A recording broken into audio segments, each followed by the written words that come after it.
The story of this treatment has always been sort of part of Bruce Lee lore. Yeah. It's always been a story that I've known in my family, that my father had written this treatment, had pitched this show, was supposed to star in a show for Warner Brothers, a TV show, but was not cast because he was Chinese, and they didn't think that American audiences would accept that. And so that was always a part of the lore of Bruce Lee. And I think, if you're like a really diehard fan, like you'd heard that story.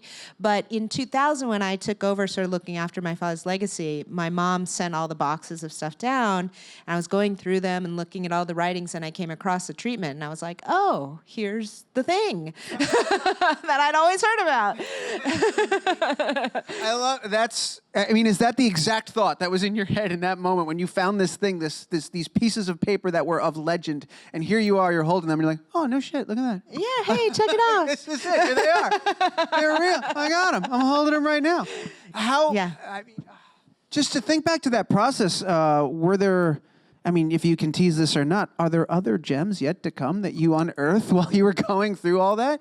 Because one of the things I wonder about is once you find this thing, that's been dormant for so many years, do you expect it at that moment that you found it? Is your initial thought is, we've got to make this? Or does it take time for you to get there?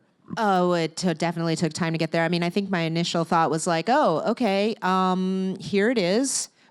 Would be awesome if someday we could make this, but it's going back in the box for right now. Because I just, at that time, there was so much other stuff to consider, and I wasn't a producer and all of that. There was always the plan to make projects, and yes, there are other treatments and scripts and things. So that's exciting.